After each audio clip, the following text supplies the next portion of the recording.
जिनके गुणों के गान में महान जिन विचरे हमारे। 95 और 96वीं गाथा, 195 और 196वीं गाथा की चर्चा अपन ने कल विस्तार से की थी कि ज्ञानी को बंध नहीं होता है, वो ज्ञान और वैराग्य के बल से नहीं होता। कलश में भी और मूल गाथाओं में भी। मूल गाथाओं में 2 उदाहरण दिए थे। एक जानकार वैद्य का, भले ही वो विष खाता हुआ वैद्य भी मरण को प्राप्त नहीं होता, उसी प्रकार जानते हुए भी ज्ञानी उसको भोग है तो वो बंध को प्राप्त नहीं होता। और दूसरा वैरागी का, कि जिस तरह वैद्य अरुचि भाव से, जिस तरह शराब पीने वाला अरुचि भाव से शराब को पीता है औषधादि के रूप में, तो उसे वैसा नशा नहीं चढ़ता जैसा उसकी रुचि पूर्वक नशा चढ़ाने के लिए ही बोलने वाले में चढ़ता है। उसी प्रकार ज्ञानी के भोगादिक प्रवृत्ति देखी जाती है, लेकिन अंदर में जो वैराग्य परिणति है उसके बल से उसे भी बंध नहीं होता। ये इतनी बात मूल गाथाओं में और कलश में और टीका में, सब में ये बात बहुत स्पष्ट कर दी। अब उसी बात को आगे बढ़ा रहे हैं अलग तरीके से। पेज नंबर 310 समय सार और 158 158 इसमें दोनों में निकालो आप।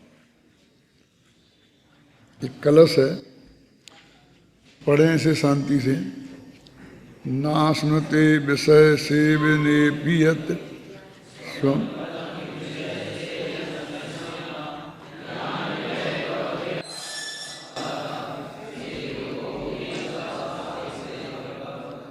बंधे न ज्ञानी कर्म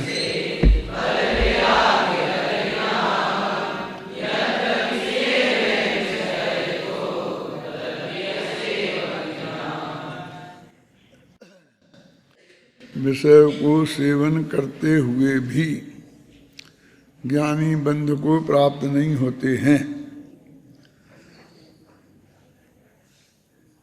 और यह बात ज्ञान और वैराग्य के बल से ये कार्य होता है, इसलिए उसको सेवक सेवन करते हुए भी असेवक कहा जाता है।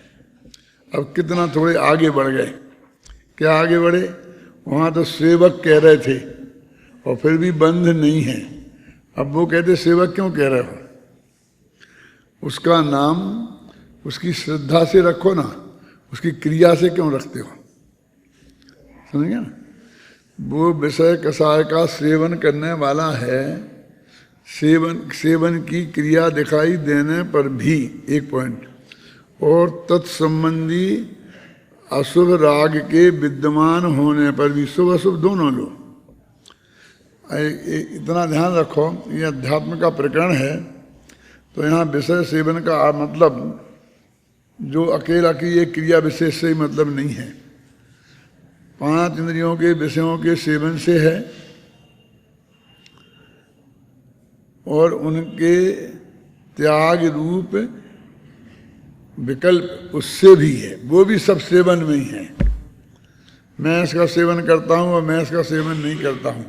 जो तेरे हाथ में ही नहीं है उसका तुम काय का करता और काय का अकर्ता है ना। इसलिए कहते हैं कि सेवन की क्रिया का कर्ता और अकर्ता कुछ भी माने, और सेवन की क्रिया चाहे हो और चाहे ना हो। ये दिक्कत इसलिए आ रही है बार बार, क्योंकि हमने उस सेवन की क्रिया में और सेवन नहीं करने की क्रिया में बहुत बड़ा अंतर डाल रखा है, जबकि उसकी भूमिका एक ही है। भूमिका एक ही है, माने एक आदमी मिथ्या तो गुण स्थान में है। अब वो 24 घंटा थोड़ी खाना खाता रहेगा, 24 घंटा विषय सेवन थोड़ी करता है, 24 घंटा गाने थोड़ी सूंघता रहेगा। उपयोग तो कई जगह बढ़ता है ना, धंधे में, पानी में, व्यापार में है। और फिर वो मंदिर बनवाएगा, तो घर घर बनवाएगा, मंदिर बनवाएगा, आप समझे ना। तो वो विकल्पों में ही तो उलझेगा ना। अब जरा गंभीरता से विचार करें, क्या फर्क है इसमें वास्तव में विचार करें तो। चाहे आप घर का मकान बनाओ और चाहे मंदिर का मकान बनाओ, जो आरंभ है, परिग्रह है, वो तो वैसे ही का वैसा होना है ना। वो कारीगरों को वैसे ही बुलाना है, उनके साथ गवर्नमेंट से नक्शे पास कराना है तो वही कराना है, बिना मालूम घूस दिए नहीं होंगे तो नहीं होंगे, वो देना, मतलब जो भी आपको करना है। क्या फर्क है, जमीन खोदना है, नींव खोदना है। वो पांचों पापों में से मंदिर के बनवाने में आप कौन से पाप से बच जाते हैं? क्या बोलो मंदिर, इसलिए सब मंदिर के खा, पाप पुण्य मंदिर को बंधेगा, अपन तो बस पुण्य कमा ले जाएंगे। यदि पुण्य मंदिर को बंधेगा, बनेगा मंदिर, तो वो पुण्य भी मंदिर में ही जाएगा, तुझे कैसे मिल जाएगा? तू एकदम स्पष्ट हिंसा, झूठ, चोरी, कुशल, परिग्रह की क्रिया कर रहा है, ख्याल में आई ना। और फिर कहता है नहीं, मैं इसे मुझे नहीं लगा, ऐसा कैसे हो सकता है? अब देखो, अपना टोडामल स्मारक है, इसके ही देखो, अब जो भी समझ लो उसमें जो आकुलता होती है वो तो बराबर ही होती है ना। घर के मकान बनाने में शायद थोड़ी कम होती होगी, क्योंकि वहाँ जो भी हुआ है उसके कर्ता भोक्ता स्वयं को ही मानता है ना, तो कुछ को जवाब तो नहीं देना है, इसमें तो जवाब भी देना है। काम करना है तो जैसे होगा वैसे कराना पड़ेगा, जो खर्चा होगा वो करना पड़ेगा। और फिर भी तुम कर करके मर जाओ और ऐसे मूर्ख इस जगत में मिलेंगे कि इतना हो गया होगा, इतना खर्चा हो गया होगा, कुछ ना कुछ गड़बड़ अवश्य है। बोलो क्या करें? उसने तो 1 सेकंड में कह दिया है। अब घर के में होता तो कम से कम इसका सामना तो नहीं करना पड़ता, कोई हिसाब मांगने तो नहीं आता ना, देखता तो नहीं है? देखो, बहुत स्पष्ट शब्दों में मैं कह रहा हूँ, ये टीवी पे भी जाएगा। कोई यदि आदमी ऐसा काम करता है, कभी तो हमने संस्था के लिए किया, तो वो काम संस्था का होगा और पाप तुझे बनेगा, ऐसा मत समझना कि उससे पुण्य बन जाएगा और तुम उस पाप से बच जाएगा।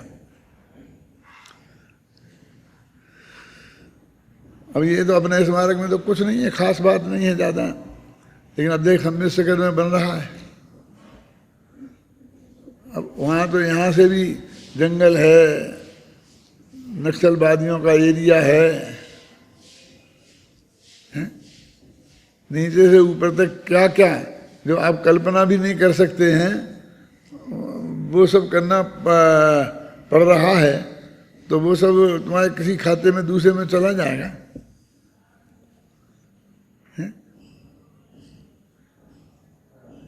यदि कदाचित उस पर कानूनी कार्रवाई हुई तो कौन, वो मंदिर जाएगा जेल के, तुम जाओगे जेल।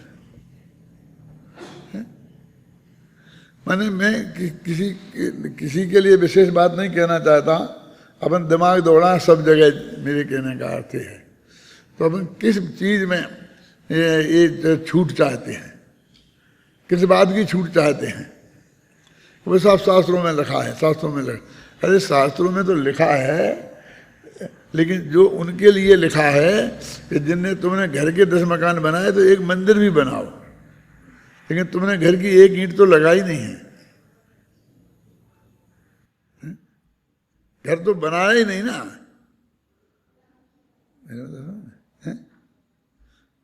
और यहाँ तक कुछ लोग तो घर के गृह त्यागी ही हो गए, उन्होंने हमने घर छोड़ दिया, घर में रहते ही नहीं है। क्यों? तन पे वस्त्र भी नहीं है, मतलब समझ लो, मैंने अपन से पकड़ो ना और वहाँ तक पकड़ो, किसी एक की बात नहीं है। बीच में जितने स्टेप हों आगे आगे बढ़ने वाले, तो वो तो उनके लिए था ना कि जो खुद बनाए, जो खुद के मुकदमा लड़े, 10 रोजाना अदालत में खड़े रहें, वो एक मंदिर का भी लड़ दे,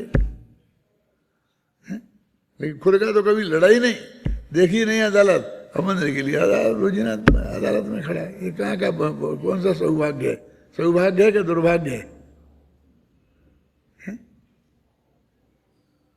मतलब ये है, वो तो ये कहते हैं सेवक और असेवक, इस सारे प्रकरण में जो भोगना भोगना शब्द आता है ना, अब मैं कितनी दफे आपको ये कहूं कि इसमें अकेला स्पर्शन इंद्रिय की क्रिया विशेष को नहीं लेना, बल्कि पांचों ही पाप लेना, और पांचों के पाप के त्याग रूप जो शुभ भाव हैं वो शुभ की वो भी लेना।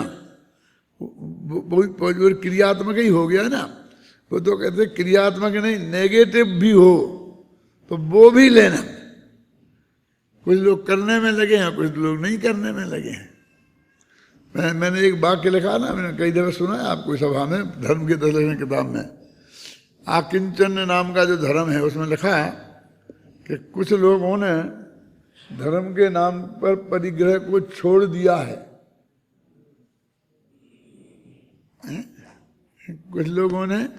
कुछ लोग परिग्रह को जोड़ने में लग रहे हैं, और कुछ लोग धर्म के नाम पर परिग्रह के छोड़ने के विकल्प में उलझे हैं।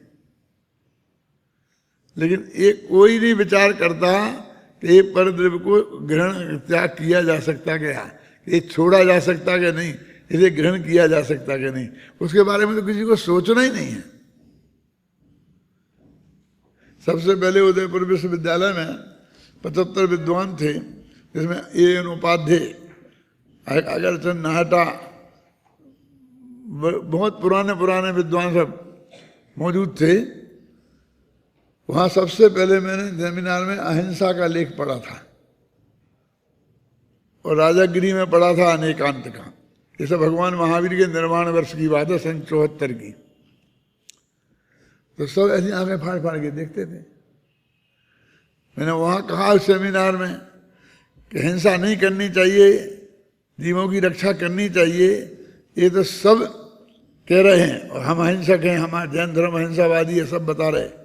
लेकिन कोई किसी को मार जला सकता है कि नहीं, इस पर कोई विचार ही नहीं करता।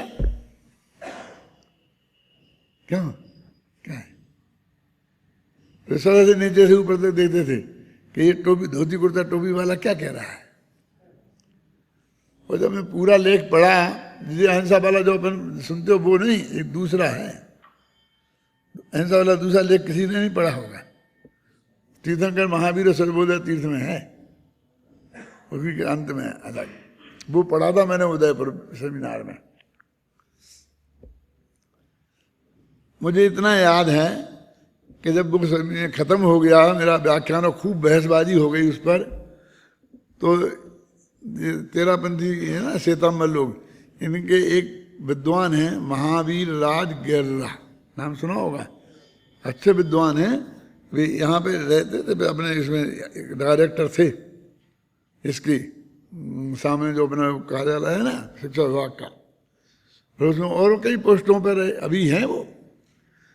उनने आके मेरे से कहा था कि ये साहब, ये तो हमारे तेरापंथ की बातें हैं जो आप बोल रहे सब, ये तो सब हमारे यहाँ है। क्या है तुम्हारे यहाँ? हमारे यहाँ ये है कि बिल्ली चूहे को मारती है, मार सकती, वो उसका भोजन है, तो उसका क्या करें, उसका क्या माने उसे। हमारे यहाँ देखे थे कोई बचाने के, हम ऐसा कुछ नहीं जानते।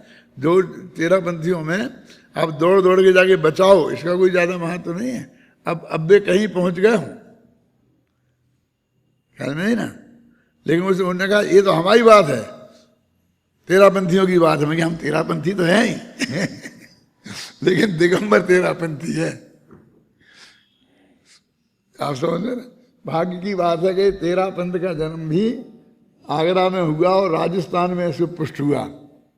जब जयपुर नहीं था तब की बात बोलता हूँ, सांगानेर में पुष्ट हुआ ये सबसे पहले। फिर इसमें आता है इसके बारे में तेरापंथ क्या की उत्पत्ति की कहानी, कि पहले तो आगरा नगर में पैदा हुआ बनारसी दास के माध्यम से, और उसमें ये लिखा है व्यापारी व्यापार को करन आगे जात, और बने आवे अध्यात्मी लख नूतन आचार। ये कहीं विरोधी विद्वान ने लिखा कि जयपुर के, जोधपुर के, बीकानेर के, ग्वालियर के, वहाँ सब जगह के दूर दूर के व्यापारी दिल्ली के आगरा व्यापार करने के लिए जाते हैं। आगरा उस वक्त व्यापार का बहुत बड़ा केंद्र था। आप जानते हैं माल का आवागमन सबसे ज्यादा उस जमाने में नदियों के माध्यम से होता था, क्योंकि वो बहुत सस्ता पड़ता था। जो नदी जहाँ को बह रही है उसी तरफ, मतलब दिल्ली से माल भेजना हो कलकत्ता, तो फटाफट नाव में रखा, उनमें वहाँ सीधा चला जाता था, बिना उसके ही बहता जाता पानी के साथ में। तो जो नदियों के किनारे नगर थे वे व्यापार के बड़े केंद्र थे। तो जमुना के किनारे होने से आगरा भी व्यापार का बड़ा केंद्र था। तो वहाँ जाते थे, और मंदिर भी जाते थे जैनी से, वहाँ बनारसी दास मिल जाते थे, और फिर वहाँ उनका प्रवचन सुनते थे, उनके छंद सुनते थे, तो लोग वहाँ से आध्यात्मिक बन के लौटते थे। मैंने इस तेराबंद की उत्पत्ति का सबसे मूल कारण ये बताया। जिस आदमी ने ये बात लिखी उसी ने आगे ये लिखी, विरोधी विद्वान था, उसका नाम शायद बखत राम साय था, कि फिर वहां से जे कामा में आया। ये कामा गांव है ना इधर, 3-4 गांव के नाम लिखे मैं भूल गया हूं, कि ये उन गांवों में आया ऐसे व्यापारियों के माध्यम से। और उसके बाद सांगानेर में आया। जयपुर तो था ही नहीं, सांगानेर आमेर था। तो यहां पर इसकी नींव डालने का काम मालूम किसने किया? जोधराज गोदिका ने। नाम सुना कभी? नहीं सुना होगा बिल्कुल। जिनकी संयुक्त कौमुदी किताब है, विद्वान थे, जोधराज गोदिका थे, और उनके बच्चे भी थे, उनका नाम अभी मैं भूल रहा हूं। वो सब विद्वान थे, और वो बनारसी दास का जो आया था ना, वो सांगानेर में सबसे पहले उनके पास आया, और वो उसकी चर्चा वहां करते थे। उसमें लिखा है कि फिर आया वहां सांगानेर आया। तो एक भट्टारक थे आमेर गद्दी के, भट्टारक आमेर के नरेंद्र कीर्ति जो नाम, उनका नाम था नरेंद्र कीर्ति, और उनने चौमासा सांगानेर में किया था। आमेर और सांगानेर 2 बड़े नगर थे, तो उनने वो चौमासा कहाँ किया था? तो वहाँ उनकी सभा में वो जोधराज नाम का गोदिका बहुत एड़े टेढ़े प्रश्न करता था। उनने लिखा, ये आत्मा संबंधी ये है, वो ये क्रियाकांड है, इसमें कुछ नहीं है, जो भी सब बातें करता था। और लोगों ने बहुत रोका, लेकिन वो मानता नहीं था। थोड़े पैसे से भी संपन्न था, और उसके साथ 10-20 लोग भी थे, और वो रोजाना वहाँ तत्व चर्चा करता था, तो वो उनसे बराबर चक्कर लेता था। तो इतनी खतरनाक बात लिखी उसके बाद में कि वो नरेंद्र कीर्ति भट्टारक के भक्तों ने उनके इशारे पर उनकी वहाँ खूब पिटाई की और धक्का मार के निकाल दिया, और उनका मंदिर में आना बंद कर दिया। क्या समझ गए? तो फिर उन्होंने मिल करके यहाँ एक मंदिर बनाया नया, पैसे वाले तो थे ही वो। उस मंदिर का जो अभी 2.5 पेड़ी का मंदिर कहलाता है, वो जोधराज गोदिका का बनाया हुआ है, और वे उसमें बैठ करके तत्व चर्चा करते थे। तो लोग ये कहते थे कि वे 13 लोग थे, इसलिए लोगों ने 13 पंथी कहने लग गए थे, कि 13 लोगों ने मिलकर 13 पंथ की स्थापना की, और उनने 13 बातों का विरोध किया। और वो 13 बातें गिनाई हैं। क्या लिखा? रांधा अन्न भगवान को नहीं चढ़ाना। रांधा समझे? ये बने बनाए चावल, पके पके भोजन भगवान को नहीं चढ़ाना है, रात्रि में पूजन नहीं करना, पंचामृत अभिषेक नहीं करना, क्षेत्रपाल पद्मावती को नहीं मानना। ये लिखी हैं सब बातें, मेरे शोध प्रबंध में सब लिखा। पंडित टोडरमल व्यक्तित्व करते तो मैं ये सब लिखा, मैंने रिसर्च की थी ना उन पर। ये 13 बातों का उनने निषेध किया, इसलिए ये 13 पंथी है। क्या 13 लोगों ने बनाया इसलिए 13 पंथी हैं, और 13 बातों का निषेध किया, जिनकी बातों में 13 बातों में अंतर है। तो उसका जवाब उन लोगों ने क्या दिया, उनके ग्रुप से जो बहुत कवि हो गए थे, उनके ग्रुप में हैं बहुत कवि जो, तो उन्होंने कहा कि हे भगवान, ये बात सही नहीं है, ये इतने पंथ हैं, सुनने सब ऊपर से एक छंद है बहुत बढ़िया, एक गिनाया, कोई क्षेत्रपाल को मानता, कोई पद्मावती को मानता, कोई इसको मानता, कोई देवी को मानता, कोई दिहाड़ी को मानता, ऐसे 12 पंथ हैं। और ये भगवान, ये 13 पंथ तो 13 पंथ है। क्या क्या उस अंतिम पंक्ति है 13 पंथ 13 है। नहीं भगवान, ये 13 पंथ जो है वो और दूसरों का नहीं है, 13 लोगों का नहीं है, ये 13 जो पंथ है उसका नाम 13 पंथ है। टोडामल जी का तो जब जन्म भी नहीं हुआ था, भाग्य से उसी गोदिका परिवार में फिर टोडामल जी का जन्म हुआ, लेकिन वो तो सांगानेर में नहीं, ये तो वहाँ चाकसू में उधर उधर जन्म हुआ था इनका। और फिर वहाँ से इनके जयपुर के राजा ने, जय सिंह ने जब नगर बसाया तो हर गांव गांव वालों को एक एक एरिया दे दिया कि तुम यहाँ पर अपनी बस्ती बसाओ, यहाँ आओ, व्यापार दे दिया। तो वो चाकसू के चौक में सब चाकसू के लोग आ गए, उनमें टोडामल जी भी आ गए यहाँ, उनके बाप दादे। टोडामल जी ऐसे यहाँ जन्म तो वहीं हो गया था, अपने बाप दादों के साथ छोटी उम्र में इधर आ गए। टोडामल जी चाकसू के चौक में रहते थे, उनका घर था चाकसू के चौक में। ऐसे कई चौक हैं गांव गांव के, जोमनेर का चौक, चाकसू का चौक, फलानी जगह चौक। और फिर उन्होंने ये बाजार बसाए, तो ये जबेरी बाजार, आप समझे ना, ऐसे बाजार बसाए। और फिर एक एक लाइनें भी, ये मनिहारों का रास्ता, ये घी वालों का रास्ता, वो घी की दुकान है उस रास्ते में, बस दूसरे नहीं। इस रास्ते में मनिहार, मनिहार समझते हैं जो, मनिहारों की दुकान, मनिहारी की, इसमें इसमें हर एक के जिसको जाना हो घी लेना तो उस घी के वालों के रास्ते में चले जा, सैकड़ों दुकानें वहाँ मिलेंगी। और धीरे मिक्सचर हो गई। तो टोडामल जी ऐसे वे चाकसू के चौक में आ गए थे। अभी तक उनके परिवार वालों में चाकसू के चौक में घर था, जब तक मैं आया यहाँ तब तक। एक छगनलाल जी थे पोल्या का, आप लोग कोई जानते हो तो यहाँ पर शायद प्रकाश जी जानते होंगे। छगनलाल जी पोल्या का, वो कहते थे हम टोडामल जी के ढोल का क्या थे ऐसा है, ढोल का तो नहीं, ढोल का कुछ थे, मुझे मिले थे, बुद्धे थे बिल्कुल, हैं क्या ढोला का ऐसे थे। तो वो कहते थे हम टोडामल जी के वंश के हैं। तो टोडामल जी का वंश तो बहुत गोद से चला, मतलब गोद, समझे ना। हो सकता है कि उस समय टोडामल जी गोदी का नहीं हो, लेकिन बाद में उनके बच्चे में गोद से आ करके चला, इसलिए वो गोदी का कहलाने लग गए। और वे गोदी का भी किसी वजह से वो ढोला का कुछ करते होंगे, इसलिए वे कहते हैं हम ये कहलाने लग गए। और हम उनके वंश के हैं, हमको प्रवचन में आते थे मेरे बड़े मंदिर में, और वो मुझे बताते थे। वो चाकसू के चौक के मकान में रहते थे कि ये टोडामल जी का मकान है। खैर अब जो बीच में बात आ गई तो मैं इसलिए कह रहा हूँ, किस प्रकार से बात चल गई थी अपनी वहाँ, कैसे अपन वहाँ पहुँच गए हैं।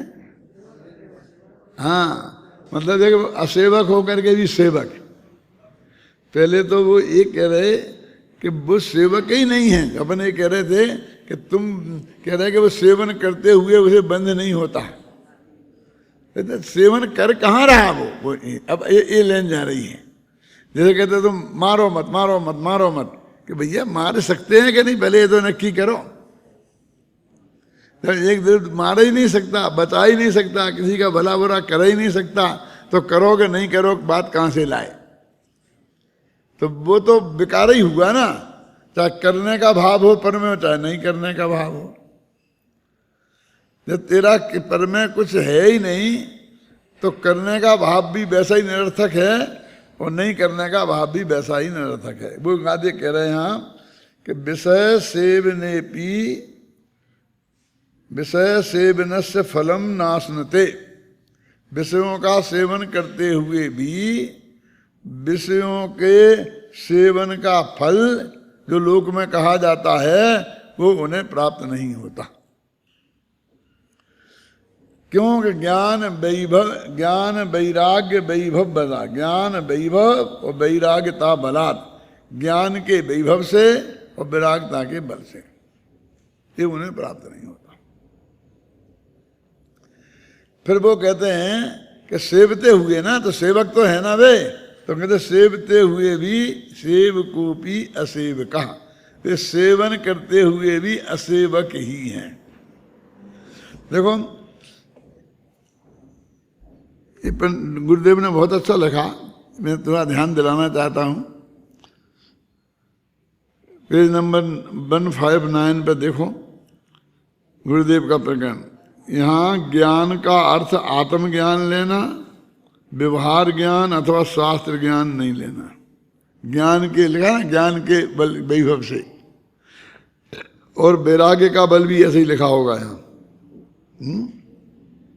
यहाँ तो उस आत्मज्ञान की बात है जो चिद ब्रह्म स्वरूप निज परमात्मा द्रव्य के लक्ष्य से प्रकट हुआ है, और विरागता का अर्थ है अशुद्धता से शुद्धता की ओर बढ़ना। इंद्रियाधिकार है ना, ये विरागता का अर्थ है।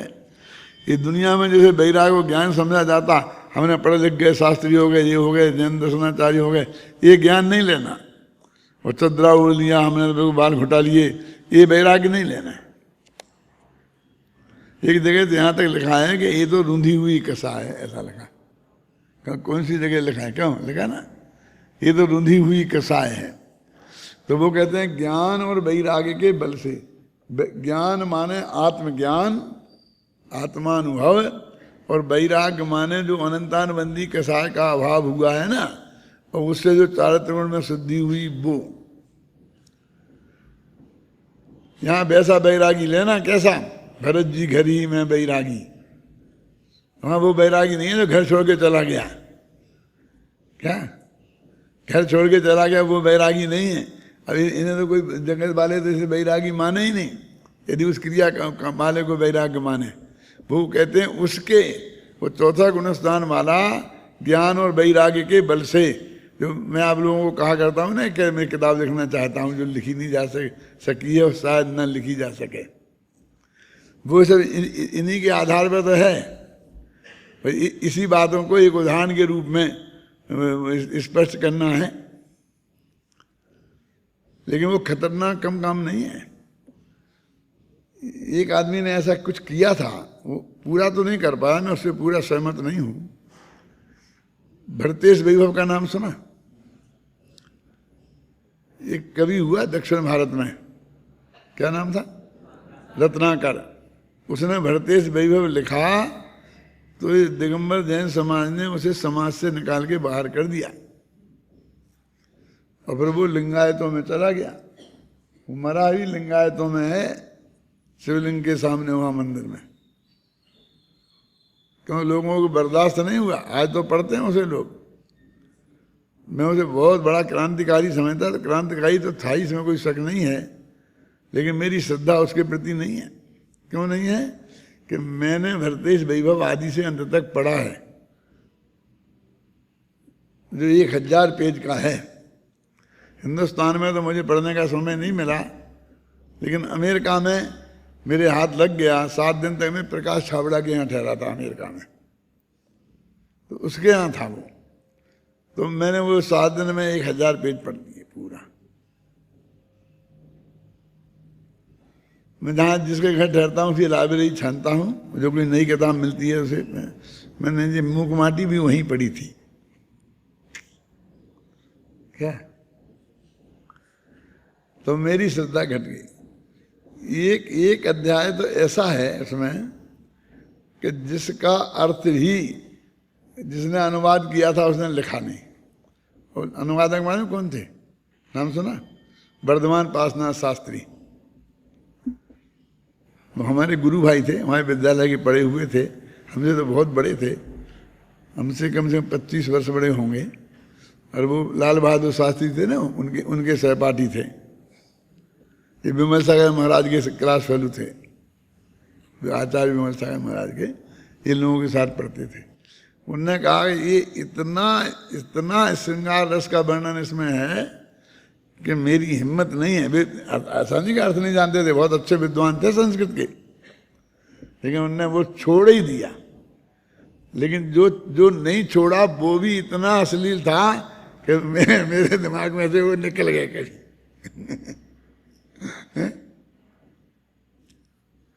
और लगा कि शायद समाज ने शायद इसकी वजह से रिएक्शन लिया होगा। लेकिन उन्होंने बहुत ऐसी बातें नए नए पॉइंट लिखे हैं। इसलिए ये मत समझना कि मैं कोई लिखता के लिखूंगा कि लिखने जो विकल्प है वो भरतेश वैभव जैसा नहीं है।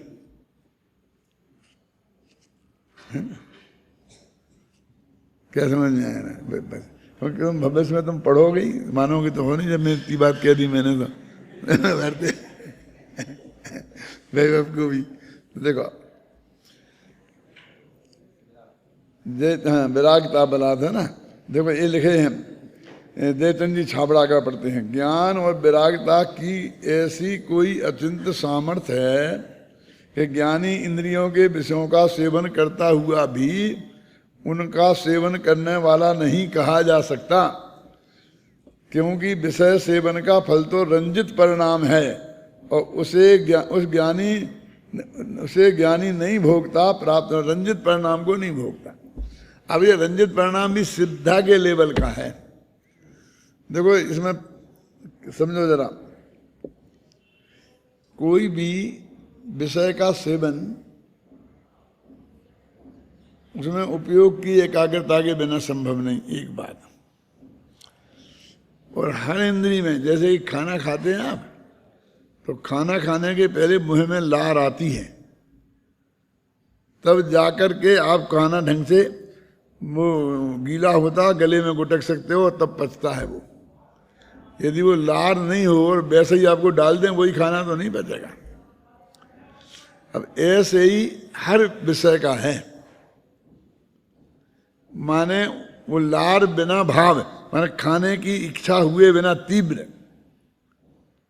है ना। वो कैसे आती है मालूम?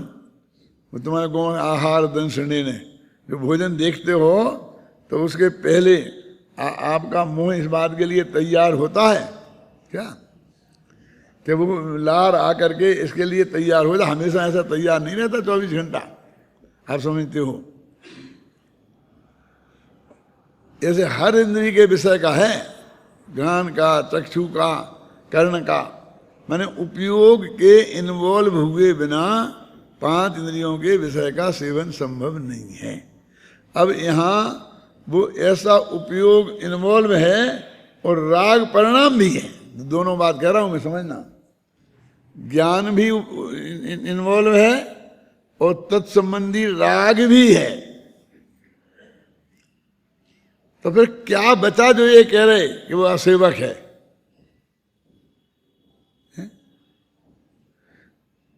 टोडरमा जी ने लिखा बहुत क्लियर शब्दों में, ज्ञान राग तो मेरो मिलो, घूमर साहब लिखने में। मैंने कहा था सुन में भी, और करनो धरनो तनिको भिलो, और कागज मसी अक्षर आकार लिखिया अर्थ पर। ज्ञान और राग तो मेरा मिला क्या नहीं मिला? तो हर विषय के सेवन में, चाहे शुभ रूप हो चाहे अशुभ रूप हो, हमारा ज्ञान और राग मिलता ही मिलता है। भगवान की पूजा में भी ज्ञान और राग दोनों मिलते हैं, और भोजन करने में भी ज्ञान और राग दोनों मिलते हैं। मेरे ख्याल में है ना। अब क्या रह गया जो वो असेवक है? तो वो जो श्रद्धा के लेवल पर अनंतानुबंधी राग नहीं है और श्रद्धा के लेवल पर उसका कर्तृत्व भोक्तृत्व नहीं है, वो बचा। अब हम मुझ श्रद्धा के लेवल का जो है उसको पहचानते ही नहीं। दिक्कत तो ये है, हम तो ये चारित्र वाले ही को जानते हैं।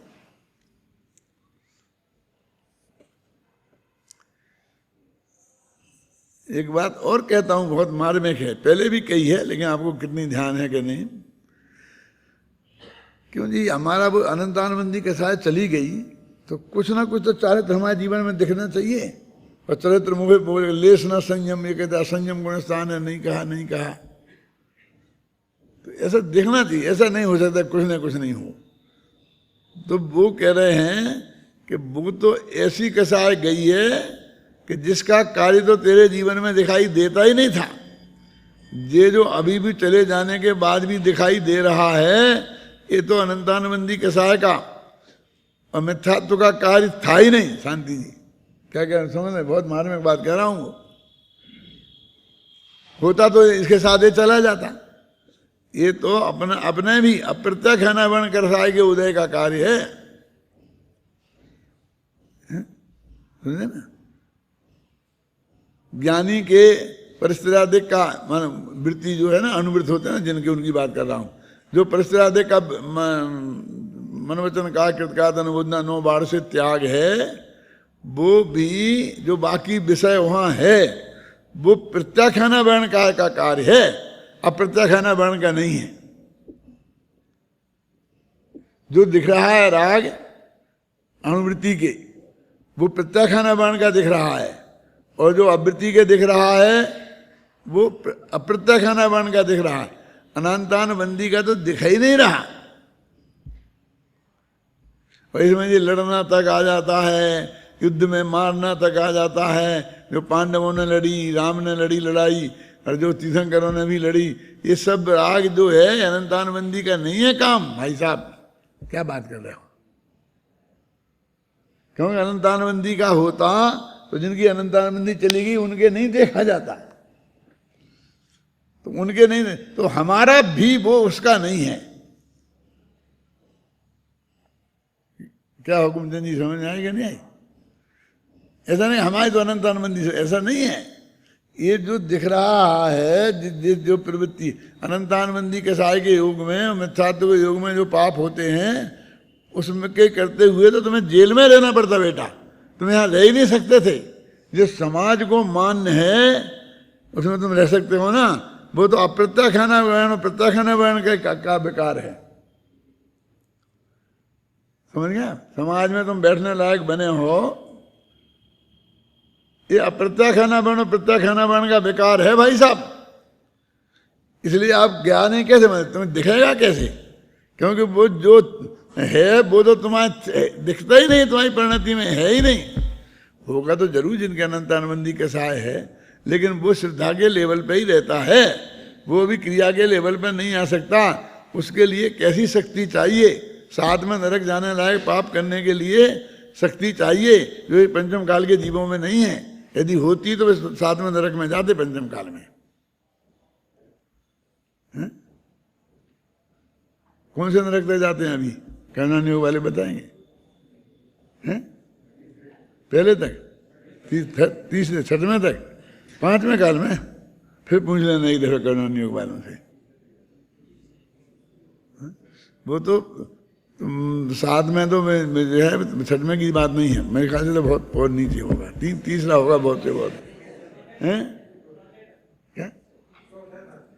तो जो भी हो आप समझिए ना, तो बाकी नहीं जाते ना, वहां जाने लायक पाप तो करने की ताकत ही किसी में नहीं है। पाप का प्रकर्ष भी हम में नहीं हो सकता, और जैसे हमें एक स्वर्ग के ऊपर नहीं जाते हैं, तो पुण्य का प्रकर्ष भी नहीं हो सकता, धर्म का प्रकर्ष भी नहीं हो सकता। इतने हमारी पुरुषार्थहीनता है। और एक ही पुरुषार्थ कर सकते हैं, आपको करना हो तो निगोद जाने का कर सकते हैं। वो भी वास्तव में तुम्हारे करने से कुछ नहीं होता, उसकी वो काल लब्धि आती है। इतने काल को तुम निकले हो, वो काल पूरा हो जाता है तो फिर ऑटोमेटिक, है ना। और देव गति से भी देव एक इंद्रिय हुआ हो जाता है ना। वो वही मेरे कहने का मतलब ये है कि तुम में यदि पाप नहीं दिखता है तो पाप नहीं है अंदर में, इसलिए नहीं दिखता है, बात नहीं है। उस पाप को प्रकट करने की ताकत नहीं है। जितना गुस्सा तुम्हारे अंदर है उतना गुस्सा को बर्दाश्त करने की ताकत इस शरीर में नहीं है। ब्रेन हेमरेज हो जाएगा यदि तुम आधा घंटे तक फड़फड़ाते रहे ना गुस्सा में, ठंडा नहीं पड़ा तो ब्रेन हेमरेज हो जाएगा, मर जाओगे तुम। नहीं है तुम्हारे शरीर में इतनी ताकत कि जो गुस्से को ही बर्दाश्त कर ले। समझे ना? उस जाति का क्रोध है ना उस जाति का मान है, तो तुम क्या बात कर रहे हैं? वो अनंतानंदी की बात यहाँ तो कहते वो श्रद्धा के लेवल पर जो सुधार हुआ इसलिए उसे हम असेवक कह रहे हैं, और उसने वो बंध को रोका है। इसलिए ज्ञानी और अज्ञानी में बाहर जो अंतर नहीं दिखाई देता है उसका कारण ये है। ये इस बात पे बहुत गंभीरता से चिंतन मनन जरूरी है। अन्यथा हमें चौथे गुणस्थान की भूमिका ही समझ में नहीं आएगी। क्या अभी भी कोई आदमी अपने को सम्यक दृष्टि कहे और हम उसकी पहचान का चिन्ह खोजें, तो वो पहचान के चिन्हों को खोजकर आप लिखो एक कागज पर। तो मैं कहता हूँ 99.9% वो सब ऐसे ही होंगे जो उसका चिन्ह ही नहीं है। मैं आगम से आपको सिद्ध करके बताऊंगा। तो अभी तो तुम्हें उसकी पहचान का चिन्ह की खबर नहीं है, समझ में है ना। वो कहते पहचान नहीं, केवल ज्ञानी तो साक्षात जानेगा, हम अनुमान से जानेंगे ना, आगम से तो जान नहीं सकते, क्योंकि आगम से ऐसा नहीं कहता कि ये मिथ्या दृष्टि है। और जिनके बारे में कहा है वे हमारे सामने हैं कहाँ, वो आगम को ये हरेक की एरेगे नत्थु खेरे की बात थोड़ी करता है। ये बड़े बड़े नाम होते हैं ना, जैसे तेसरा के महापुरुष, उनकी बात करता है। अब तेसरा के महापुरुषों में तो यहाँ कोई है नहीं। क्या अब हम कहाँ से जानेंगे, अनुमान से जानेंगे ना।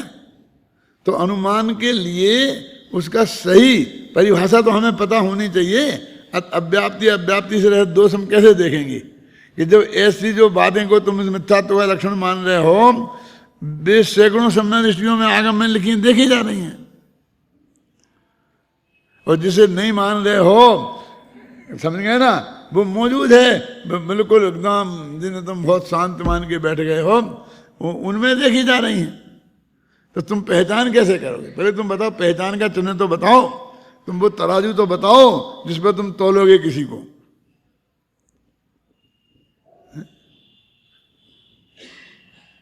अपने को सम्यक दृष्टि घोषित करने वालों को इतना भी पता है कि नहीं है कि सम्यक दृष्टि की पहचान का चिन्ह क्या है, जिस आधार पर हम उनको करेंगे। जिन आधार जो हम बोलकर जिनको हमने ज्ञानी घोषित कर दिया जिन कारणों से, और जिन कारणों से हमने अज्ञानी घोषित कर दिया, वे कारण कितने सही हैं।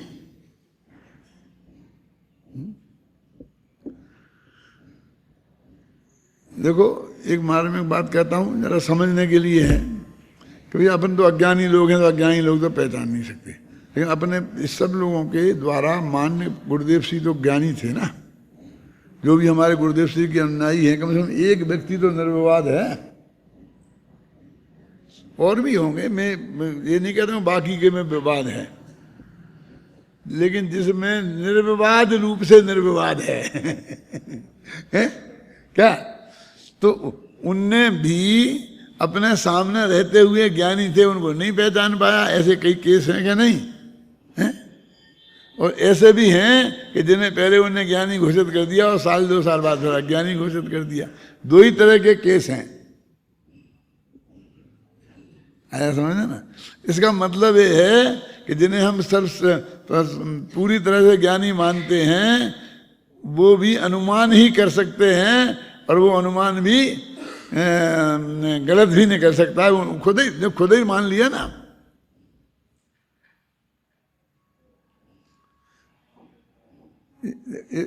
ये तथ्य समझने की बहुत जरूरत है। अब इसी आधार पर जो अपना वो कलश है आता है ना, कि भाई एक एक क्षण में तो बदलता है। जिन्हें सुबह से शाम 6 दफे तो बदल गए तुम। अब तुम्हारे कौन से चिन्ह से पहचाने, और पहचान भी लिया तो तुम उसी वक्त ही सम्यक दृष्टि थे, ये सिद्ध होगा ना। वो आधे घंटे बाद तो सिद्ध नहीं हो रहा। और हम तो किसी को जब घोषित करते तो परमानेंट ही करते हैं। क्यों? किसी को हम कलेक्टर बनाते तो एक दिन कैलेंडर ही बनाते, वो तो बनता कलेक्टर तो जब तक है। समझ गए ना। तो मतलब इसमें क्या दम रह गया? तुम अपने आत्मा को जानो ना, उससे बन जाओ ना स्वयं। और दूसरे के जानने से कोई लाभ नहीं है। फिर हम क्या करें, गुरु किसे बनाए? कह रहे भाई जी जिनवाणी है ना, तो जिनवाणी के अनुसार जो है जिनकी वाणी, वो गुरु है। आता ना, देखो अपन ने लिखा है, कहाँ लिखा बोलो? उस वाणी के अंतरतम को जिन गुरुओं ने पहचाना है, और उन गुरुवर्यों के चरणों में मस्तक बस हमें झुकाना है। क्या आप समझे ना? एक है। और जिनवाणी माने क्या? तो वीतरागी सर्वक की वाणी जिनवाणी है। तो हम कैसे जाने कि ये जिनवाणी है? कि वीतरागता की पोषक ही जिनवाणी कहलाती है। वह है मुक्ति का मार्ग निरंतर हमको जो दिखलाती है। इतना क्लियर थिंकिंग तो मेरा 21 ईयर्स की उम्र में था। ये तब की लिखी है जी, जब मैं कितना का था, 21 वर्ष का, सन 56 में लिखी थी जी मैंने। 56 समझते हैं, 56 में। और मेरे 35 का जन्म है तो 21 वर्ष का हुआ ना पक्का है क्या? ये भी आपको जानकर आश्चर्य होगा कि गुरुदेव एक दफा थोड़े सोनागर में मिले थे, एक आध दिन को दूर बैठ के सुना था, और उसके पहले सुना भी नहीं था, तब लिख ली थी। फिर चांदखेड़ी में जब दोबारा मिले तब तो उन्हें मैंने भेंट कर दी थी। ये 57 में जो चांदखेड़ी में गए ना, वो कोटा भी आए थे वहां से, उदय यात्रा सकल जी की यात्रा के समय के बाद लौटते हुए आए थे, ऐसा कुछ था। तो उस वक्त मैंने उन्हें ये भेंट कर दी थी। तो ये अपने पास ये है ना, कितना साधन, मुद्दे की चीज है ना। इन 3 चीजों से पहचानो ना, बस खत्म। जो वीतरागता की पोषक हो वो जनवाणी है, और उस वाणी के अंतरतम को जो जानते हो बस वे गुरु हैं। तो तुम काय के लिए गुरु चाहिए? आहार देने के लिए कि समझने के लिए चाहने हुए तो वो समझने वाले गुरु, इससे पता चल जाएगा। समझना हो तो समझ गया ना, समझना हो ना तो उस वाणी के अंतरतम को जानने वाले से काम चलेगा ना अपना। तो वेद ही नग्न दिगंबर दशा में हो, 6वें 7वें गुणस्थान में हो, तो फिर कहना ही क्या है, इससे महाभाग्य तो हमारा कोई दूसरा है ही नहीं है। लेकिन नहीं हो, कम हो, नहीं मिल पाए तुम्हें, तो ये मत समझना कि हमारा मनुष्य मुफ्त में चला जाएगा। इस लोक में उस वाणी के मर्म को जानने वाले कोई भी हों, टोडरमल जी जैसे लोग, समझे ना, गुरुदेव श्री जैसे लोग, तो उनसे हमें अपना काम चला लेकर के अपना कल्याण में मार्ग में लगना चाहिए।